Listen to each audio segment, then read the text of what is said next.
ये दो इंसान जो अभी अभी मरे, दो दुनियाओं के बीच खड़े थे। तब इनके सामने दो दरवाजे प्रकट हुए। एक दरवाजा स्वर्ग का था और दूसरा नरक का। एक को स्वर्ग से दिल को छू लेने वाला संगीत सुनाई दे रहा था और दूसरे को नरक से आ रही भयानक चीखें।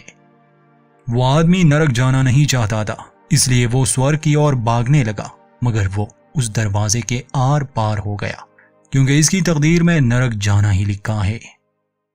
ये साल 2023 में रिलीज होने वाली एक फ्रेंच हॉरर फैंटेसी फिल्म का सीन है, जिसका नाम है पेंडेमोनियम। कहानी एक ऐसे इंसान की है जब वो नरक में पहुंच जाता है। फिल्म की कहानी शुरू होती है एक आदमी नेतन को दिखाते हुए, जो बर्फीले पहाड़ों के बीच किसी सुनसान सड़क पर बेहोश पड़ा था।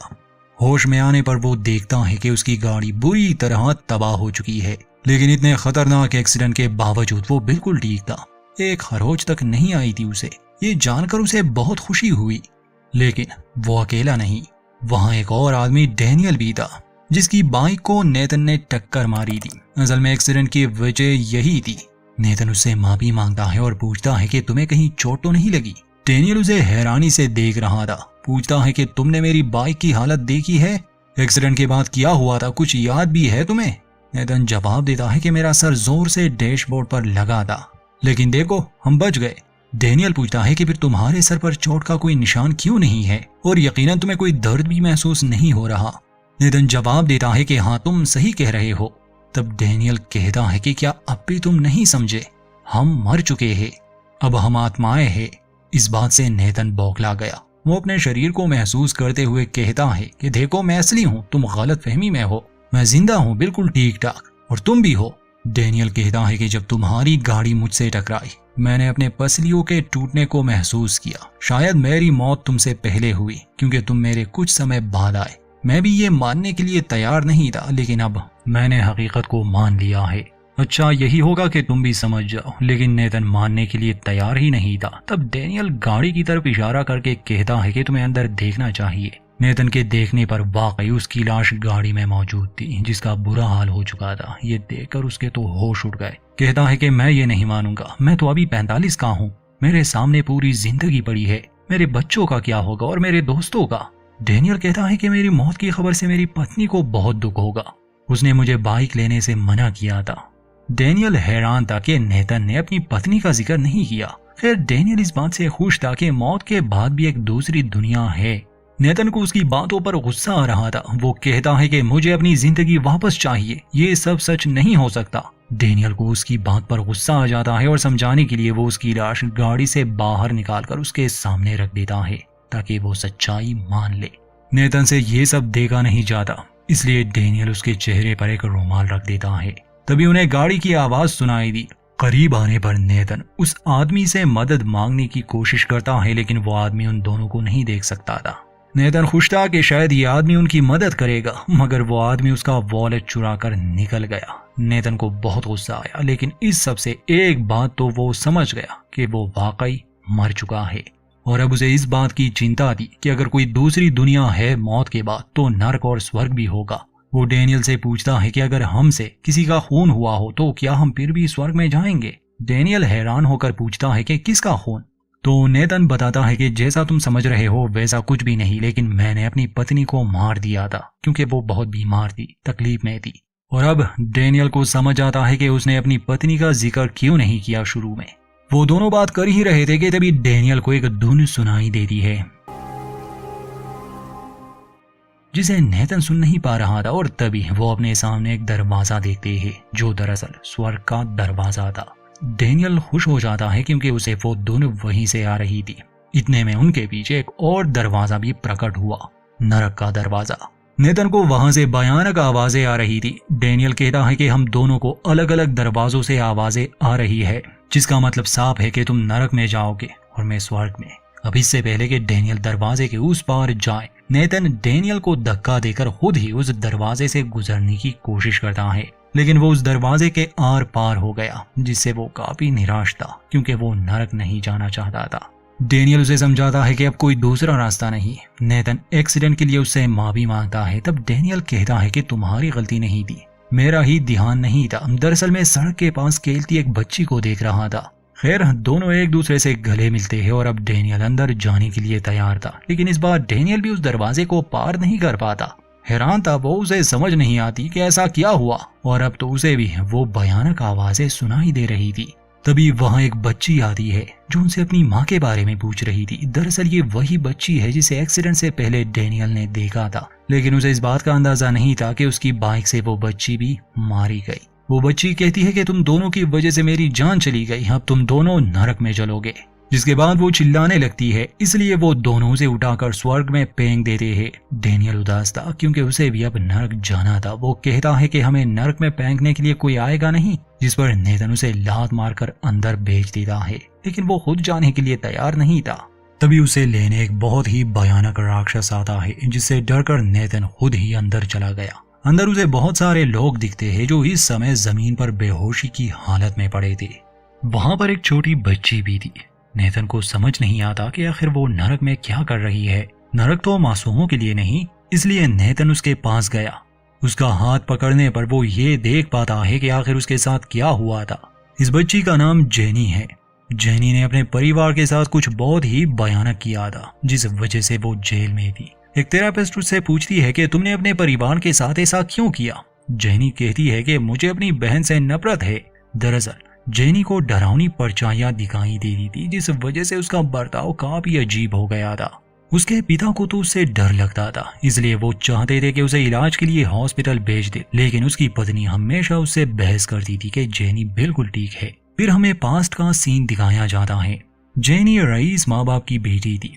एक सुबह जब वो अपने माता पिता को ढूंढने उनके कमरे में आई तो वहां उनकी लाशें पड़ी थी, लेकिन जेनी जरा भी हैरान नहीं होती, ना ही उसे इस बात का दुख था। वो तुरंत ही किचन में जाकर जैम टोस्ट बनाती है और उसे लेकर वो किसी खुफिया गुफा में जाती है, जहां टॉनी द मॉन्स्टर रहता था, जो इंसानों जैसा दिखने वाला राक्षस है और जेनी का दोस्त भी। टॉनी बहुत सहमा हुआ था। जेनी पूछती है कि तुमने मेरे माता पिता को क्यों मार दिया, अब मेरा ख्याल कौन रखेगा।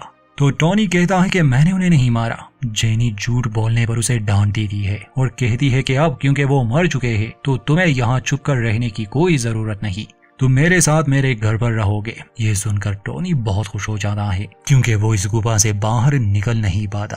खैर, घर में लाने के बाद जेनी उसे नहाने ले गई और टॉनी को ये सब बहुत अच्छा लगता है। जेनी भी बहुत खुश थी क्योंकि अब वो जो चाहती कर सकती थी। उसे रोकने टोकने वाला कोई जिंदा बचा ही नहीं था। इस सब के बाद वो टॉनी से कहती है कि इन लाशों को ऊपर कमरे में ले जाओ, लेकिन तभी वो सोचती है कि मुझे अपने माता पिता को आखिरी बार अलविदा कहना चाहिए, जिसके लिए वो दोनों की लाशों को थिएटर में ले गई, जहां वो टॉनी के साथ एक प्ले परफॉर्म करने वाली थी। वो टॉनी को स्टेज पर लाकर कहती है कि लोगों देखो, इस राक्षस ने मेरे माता पिता को मार दिया, अब इसे फांसी पर लटकाना होगा। टॉनी पन्ना गले में पहनकर कहता है कि मेरा नाम टॉनी द मॉन्स्टर है और मैंने ये खून नहीं किया, जिसके बाद वो फांसी पर लटक गया। खैर, थिएटर के बाद टॉनी लाशों को उठाकर ऊपर ले जाता है और वो उन्हें बेड के नीचे छुपा देता है। जेनी उस बेड पर कूदने लगती है क्योंकि आज वो बहुत खुश थी। और फिर हम देखते हैं कि दरअसल रात में जेनी ही चाकू लेकर अपने माता पिता के कमरे में आई थी। यहाँ टॉनी को एहसास होता है कि वो खुद को आईने में नहीं देख सकता, तो जेनी कहती है कि तुम्हारे लिए ये अच्छा है कि तुम खुद को ना ही देखो।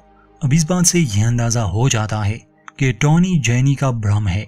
असल में ये जेनी के डार्क साइड को दर्शाता है। असलियत में तो जेनी ने ही अपने माता पिता का खून किया था। इतनी मेहनत करने के बाद अब इन्हें भूख लग रही थी, इसलिए जेनी टॉनी और अपने लिए जैम ब्रेड बनाती है, जिसे टॉनी बहुत शौक से खा रहा था। तभी दरवाजे पर घंटी बजी। जेनी बाहर देखने जाती है। उसकी माँ के नाम से एक पार्सल आया था, लेकिन घर पर कोई साइन करने वाला नहीं था। जेनी टॉनी को बुलाती है, लेकिन टॉनी बाहर नहीं आता, इसलिए वो आदमी पार्सल लेकर वापस चला गया।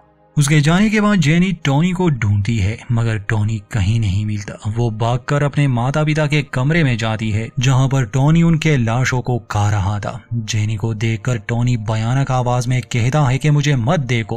वो टॉनी पर चिल्लाती है और दरवाजा अपने आप ही बंद हो गया।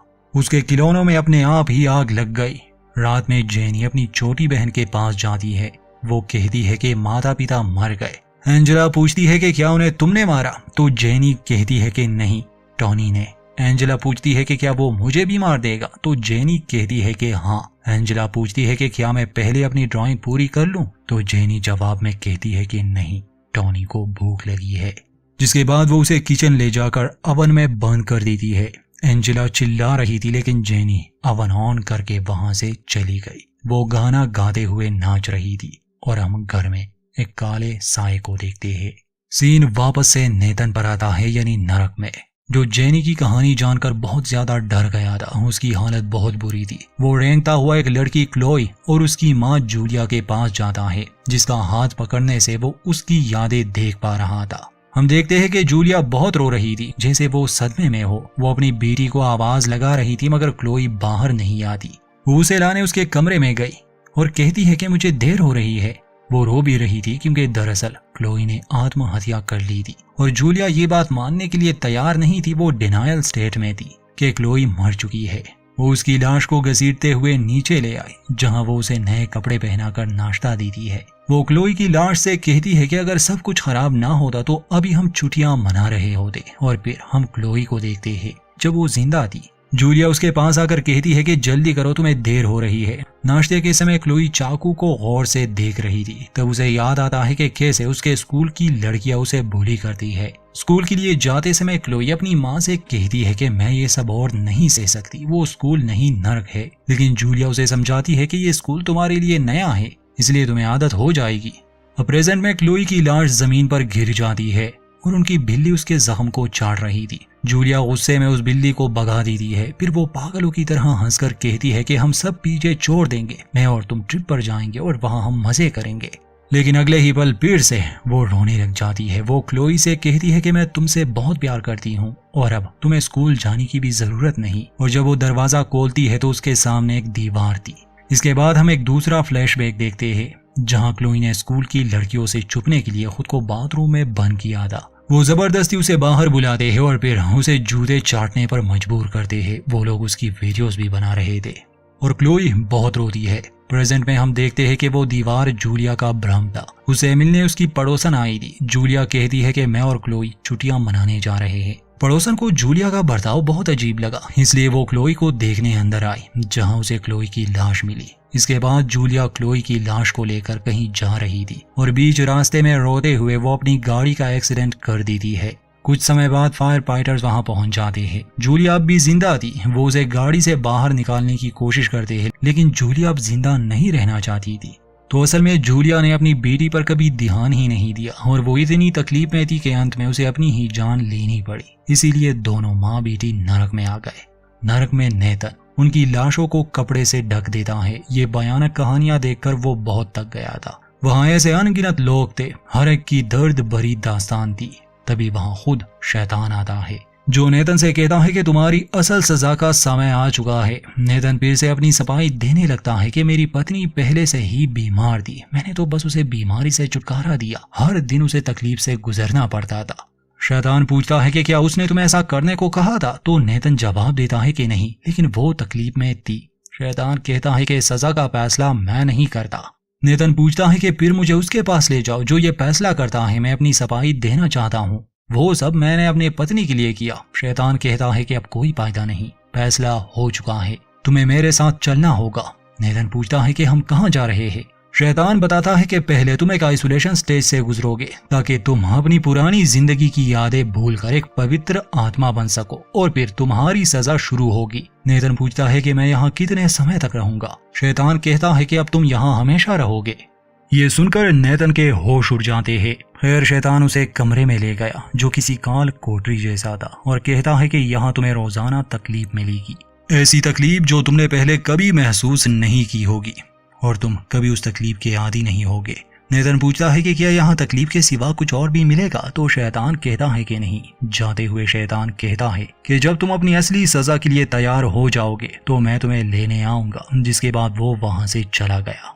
उसके जाने के बाद नेतन देखता है कि वहां कोई लेटा हुआ था। नेतन पूछता है कि तुम कौन हो, तो वो राक्षस जाग जाता है। वो पूछता है कि क्या तुम मेरा नया खिलौना हो। ये सुनकर नेतन के होश उड़ गए। वो कहता है कि मैं इंसान हूँ, तुम्हारा खिलौना नहीं। वो राक्षस नेतन को देखकर ऐसे खुश था जैसे बच्चे को कोई नया खिलौना मिल जाए।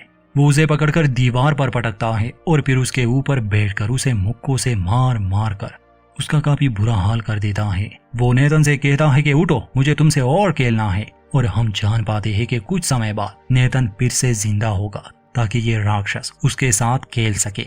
मगर ये राक्षस नेथन की आत्मा को ही मार देता है। वैसे तो नरक में ये फिर से जिंदा हो जाते, मगर इस राक्षस ने इतनी बुरी तरह से आत्मा को नुकसान पहुंचाया कि उसका पुनर्जन्म हुआ दुनिया में एक बच्चे के रूप में। शैतान इस राक्षस के पास गुस्से में आया क्योंकि अब नेथन एंटी क्राइस्ट बनकर सामने आएगा। शैतान उस राक्षस को दुनिया में भेज देता है ताकि वो नेथन की आत्मा को वापस ला सके। अंत में हम देखते हैं कि वो भयानक राक्षस उस बच्चे के कमरे में बैठा इंतजार कर रहा है और यहीं पर इस फिल्म का अंत होता है दोस्तों।